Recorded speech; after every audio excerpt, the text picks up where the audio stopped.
puede ser serena y dócil o imponente y poderosa.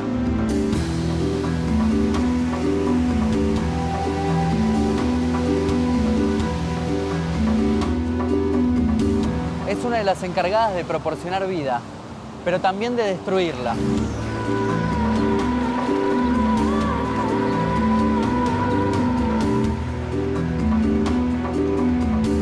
Desde el origen mismo del mundo hubo diluvios, desbordes de ríos, inundaciones y sequías que provocaron graves problemas a la humanidad.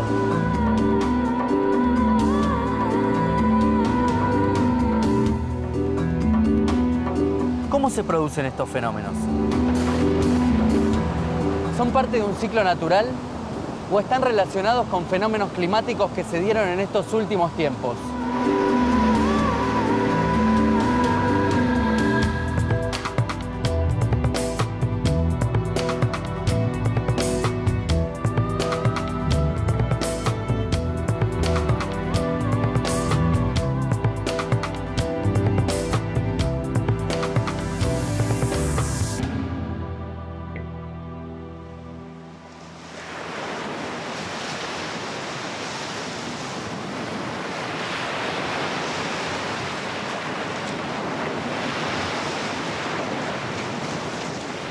Los océanos son testigos silenciosos del poder del agua.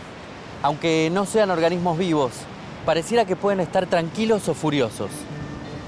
Los ríos caudalosos, al igual que los mares, además de aportarnos estos paisajes maravillosos, pueden causar los peores desastres.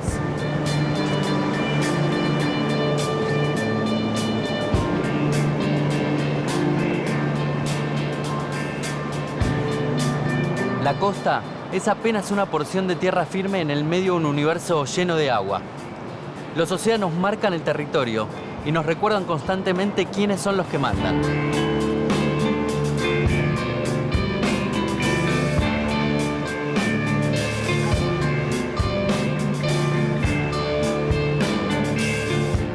Los desastres causados por el agua no solo producen efectos devastadores en el momento en que se desatan, sino que además pueden afectar el desarrollo humano y económico de una región, generando pobreza, destrucción de infraestructura, afectando la seguridad alimentaria, la salud y la educación. Por todo esto, es que conviene tener al agua siempre bajo control.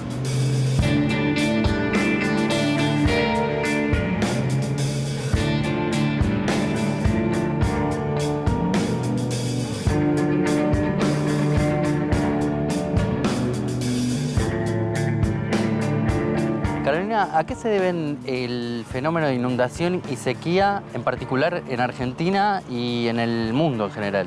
Las inundaciones y sequías en general se relacionan con o bien lluvias excesivas, intensas, recurrentes, o a la falta o escasez de lluvias. ¿Y de qué depende eso? Digo, ¿por qué llueve mucho o no llueve nada en un lugar? Primero deberíamos pensar un poquito, quizás, por qué llueve, cómo llueve.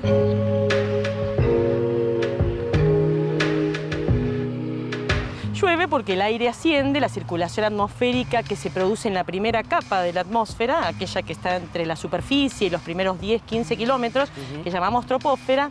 Allí, si la circulación atmosférica favorece los movimientos de ascenso, se pueden producir nubes y lluvia. Pero si la circulación atmosférica no favorece, o por el contrario, inhibe el ascenso, entonces no va a haber condiciones para la lluvia y si persiste puede haber sequías.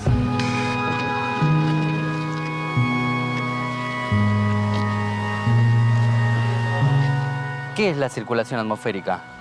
La atmósfera, el aire, como lo llamamos, está conformado por distintos gases y por ende es muy dinámico, está en perpetuo movimiento. Y ese movimiento se genera por diferencias de temperatura y presión que se producen tanto en la horizontal como en la vertical. Por ejemplo, puede haber masas de aire calientes que son más livianas, masas de aire frío que es más denso. Y esa circulación entonces se puede dar tanto en la horizontal y vertical, y en la vertical da lugar a las nubes.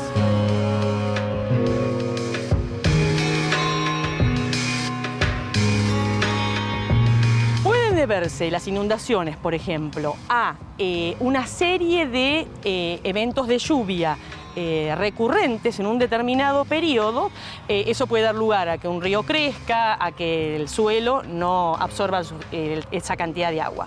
Pero puede ocurrir inundaciones repentinas. En un mismo día pueden llover 300 milímetros de golpe y producirse una inundación que puede durar quizás unos pocos días.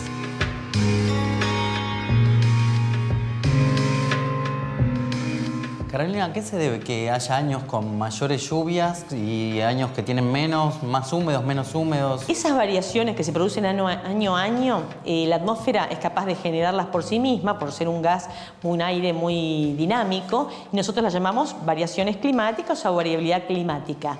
Pero también estas variaciones pueden verse influenciadas o producidas por condiciones en la superficie terrestre, como por ejemplo aquellas que producen las masas oceánicas, porque los océanos son muy dinámicos y pueden variar de un año a otro, como por ejemplo con el Niño. ¿Qué es el fenómeno del Niño tan famoso, tan conocido? ¿Qué características tiene? Este fenómeno se produce en el Pacífico ecuatorial. Esta es una imagen que vemos como del polo sur, ¿no? Al oeste tenemos Australia, allá vemos la costa de Sudamérica y en colores tenemos la temperatura de superficie del mar. Volvemos a ver que el agua muy caliente, en condiciones normales, está en el Pacífico oeste y los vientos alisios, que es esa flechita que va de derecha a izquierda en los niveles bajos, ayuda a mantener esa agua en la parte oeste y favoreciendo tormentas y demás. Estas son las condiciones normales.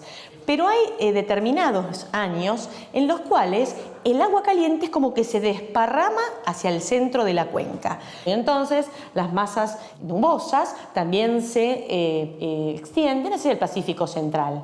En cambio, durante una niña, que sería el fenómeno opuesto, sería una exageración de la condición normal.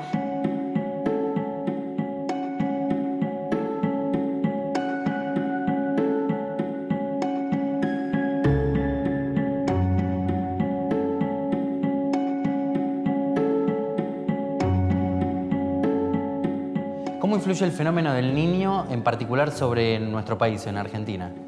Es verdad que este evento, como vimos, se produce en el Pacífico, pero tiene una envergadura, es de los fenómenos climáticos de alcance más global. Entonces, de alguna manera, el Niño favorece que las tormentas pasen por nuestro país. En las últimas décadas, las crecidas de los ríos causaron graves inundaciones. En 1974, el desborde del río Salado cubrió la mitad del territorio de Santiago del Estero y 90.000 personas fueron evacuadas. Entre marzo y junio de 1983, la crecida del río Paraná inundó casi 4 millones de hectáreas de Misiones, Formosa, Chaco, Corrientes, Entre Ríos y 234.000 personas fueron evacuadas.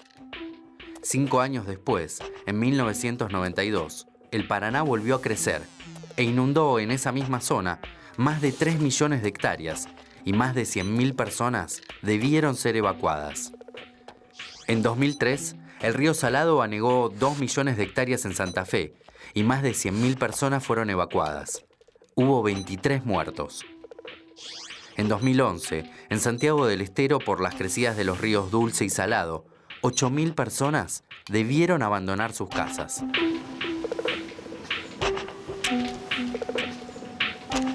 El agua es nuestra principal aliada en la vida.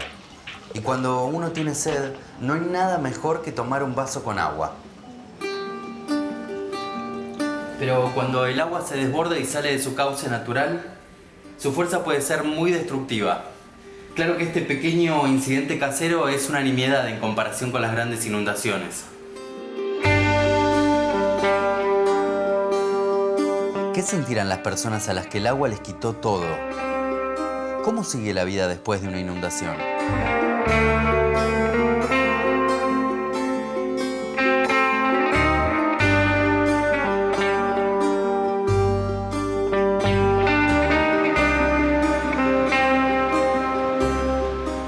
Estoy en Obispo Trejo, un pueblo que tiene cerca de 3.000 habitantes, al norte de Córdoba. En este lugar, en tan solo 2 días, las intensas lluvias provocaron el desborde del río Jesús María y el anegamiento de gran parte del pueblo.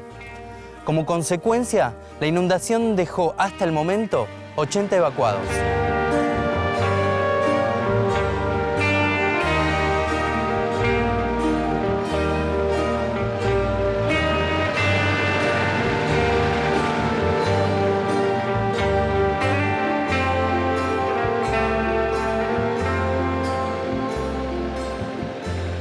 Sandra, ¿qué fue lo que pasó en estos últimos 2 días acá en Obispo Trejo? Nos pasó que antenoche tuvimos una lluvia de 200 milímetros en aproximadamente 4 o 5 horas. No es habitual, no es una cantidad normal de agua que caiga. No es habitual la cantidad de lluvia que cayó y no nos ha pasado, excepto una vez hace 10 años, que se desborde el canal que se construyó para contener el río Jesús María.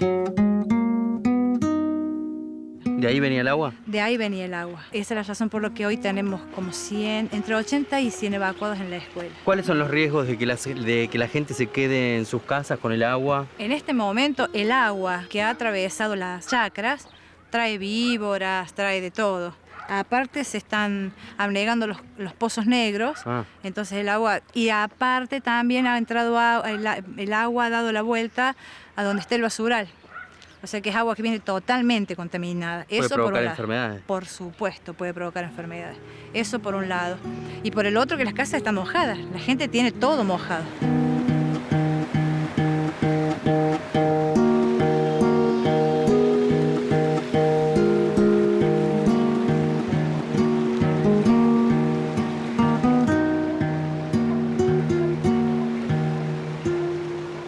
Sandra, ¿qué tipo de asistencia están recibiendo los evacuados que están recibiendo en la escuela?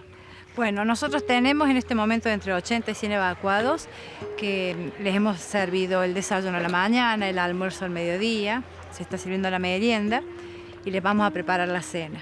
Vamos a ver ahora en el transcurso de la tarde si alguno de los que están en la escuela se pueden ubicar en casa de familiares o amigos. Si no, ¿pueden algunos dormir en la escuela? Pero sí, tenemos previsto que duerman alrededor de 60 personas en la escuela.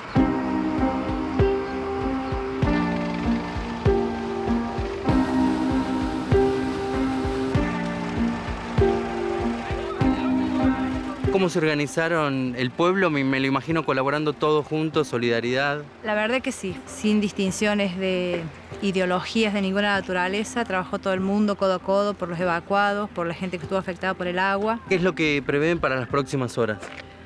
Para las próximas horas estamos esperando otra creciente. Ojalá no llegue, pero en ese caso es probable que tengamos más evacuados esta noche. Si el tiempo nos acompaña, que pareciera que nos va a acompañar, tenemos que esperar la creciente, que llegue el agua y se vaya y nada más. Y después el retorno a los hogares.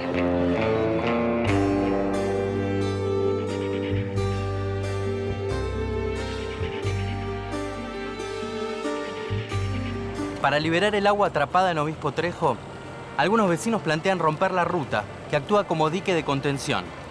De esa forma, el agua podría correr hacia los campos vecinos y así aliviar la situación de emergencia.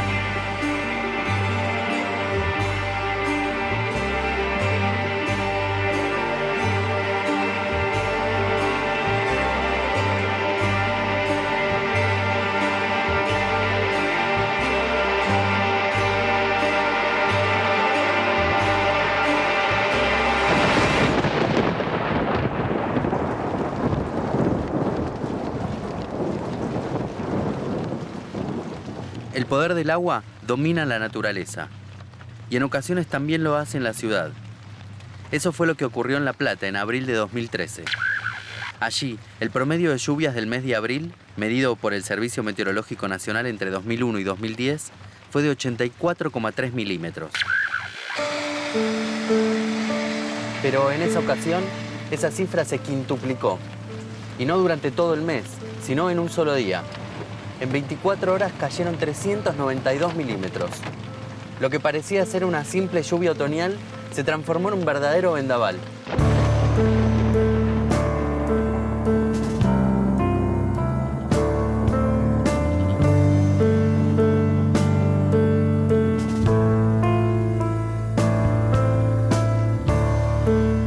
Estoy en la Facultad de Agronomía de la Universidad de Buenos Aires. Para mitigar el efecto de las inundaciones, un grupo de docentes e investigadores elaboraron un sistema simple y efectivo: los techos verdes. Héctor, ¿qué son y para qué sirven los techos verdes? Bueno, los techos verdes, según la bibliografía, nacieron en Islandia hace casi 3.000 años y básicamente la idea era poner tierra sobre la construcción, que era el hogar, y sobre eso se instalaba la vegetación y contribuía a regular la temperatura.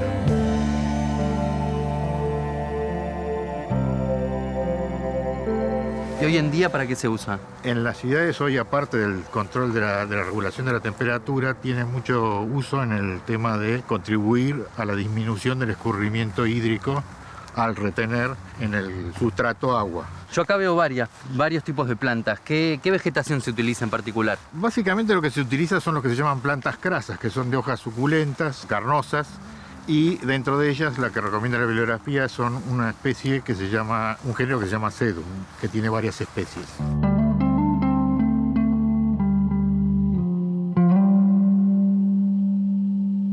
¿Me podés contar cómo funciona en uno de estos ensayos? Bueno, acá tenemos una de las dos plantas que mejor nos dan resultado. Es una Artemia cordifolia, el nombre vulgar es Baby Sun Rose, y está sobre un sustrato profundo de 30 centímetros. Digamos que el techo estaría acá. Claro, tal cual.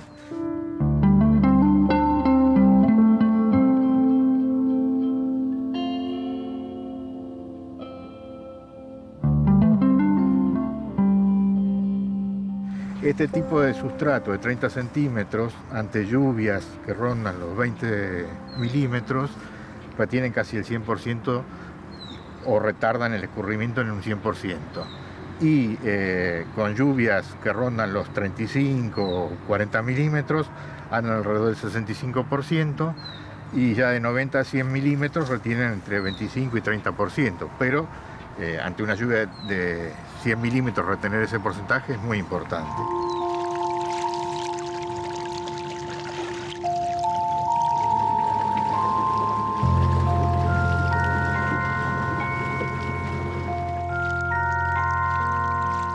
Un río, cuando está tranquilo, puede ser ideal para un paseo, pero si se desborda, puede causar estragos.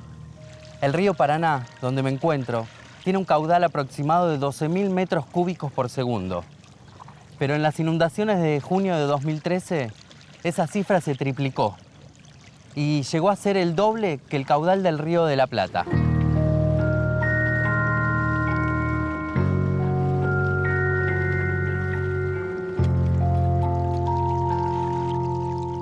Así, el Paraná alcanzó una cantidad de agua equivalente a llenar casi 1000 piletas olímpicas en tan solo un minuto.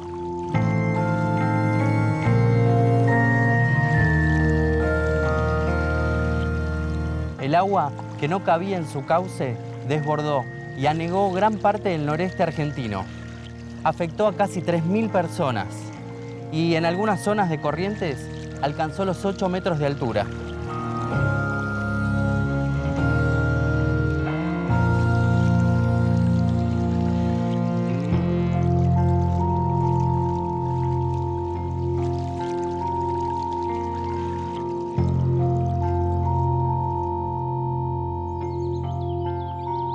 El hombre no puede controlar las inclemencias del clima, pero sí mitigar sus efectos.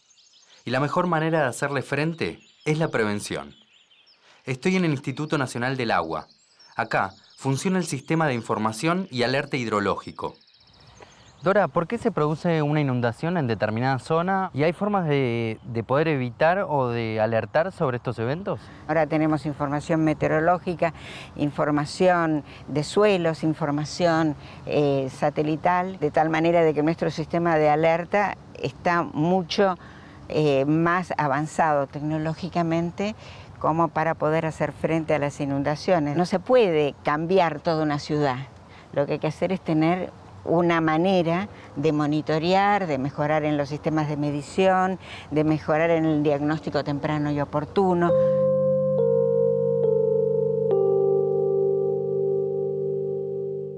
¿Y cuáles son los pasos a seguir? Ustedes desde que reciben esa información y alertan sobre la situación, ¿qué se hace después? Nosotros tenemos visualización con información satelital de cómo se va moviendo esa masa de agua. Uno mira la lluvia y sabe exactamente cuál es la ciudad, dónde va a ir y cómo va a ir viendo. Es una cosa progresiva que estamos incipiente, digamos, pero adaptándonos a nuevas tecnologías para poder hacer avisos tempranos con más seguridad y con más exactitud, ¿no?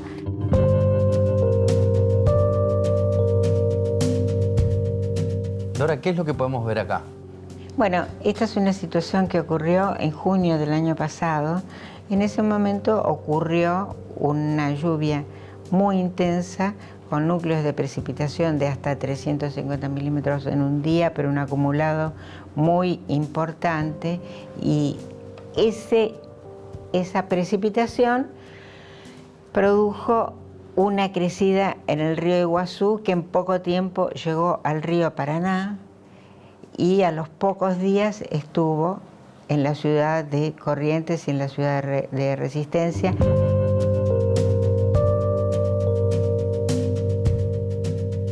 Produciendo inundaciones en todo el lecho del río y sobre todo inundaciones sorpresivas, porque nadie estaba pensando que podía ocurrir ese tipo de evento. Y para mostrar la magnitud de ese tipo de evento, acá vemos, en azul se ve lo que es río en su condición normal, antes de que empiece la crecida. Y todo lo que está en celeste es la crecida en Resistencia del Chaco. O sea que, y sobre todo en el puerto de Barranquera. Y toda la zona aledaña al río de Resistencia, todo eso estaba absolutamente inundado.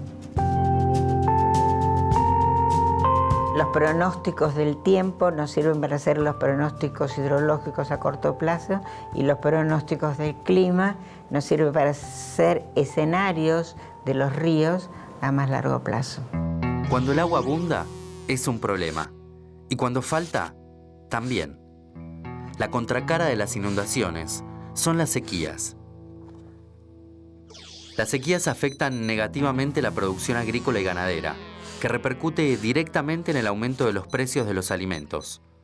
La falta de agua potable, además, provoca enfermedades en los habitantes y desplazamientos de las poblaciones afectadas a otras zonas. No todas las zonas tienen el mismo grado de sequía. Cuando el suministro anual de agua por persona es menor a 1.700 metros cúbicos, se genera estrés hídrico. Si está por debajo de los 1.000 metros cúbicos, hay escasez de agua. Y si no alcanza los 500 metros cúbicos, es escasez absoluta. En Argentina, se estima que el 75% de su superficie es tierra seca, y el 40% de esa área ya manifiesta síntomas de desertificación.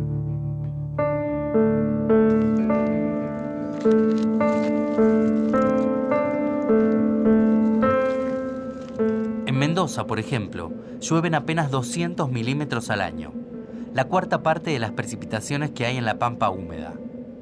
Esa falta de agua se refleja en sus ríos, que suministran a la provincia por año la misma cantidad de agua que aporta el Paraná al litoral en una semana.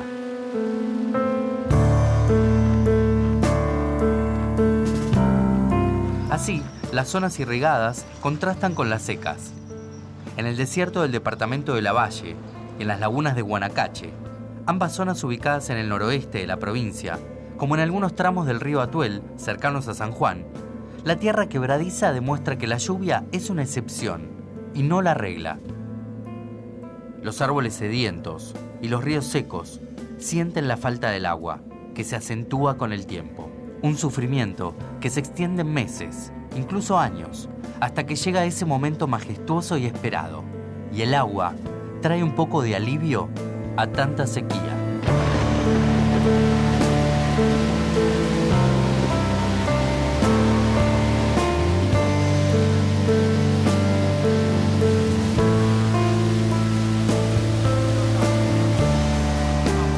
El poeta alemán Novalis dijo que el agua es un caos sensible, un caos que genera efectos concretos.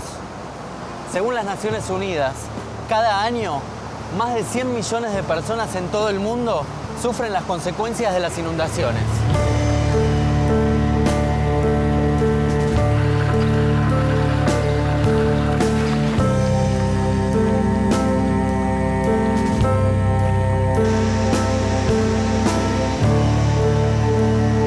Y desde 1980, la sequía y el hambre que genera afectaron la vida de 1.600 millones de personas.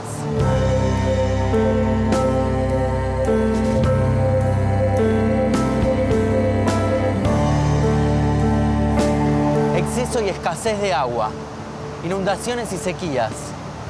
Dos caras de una misma moneda que sigue el pulso del poder del agua.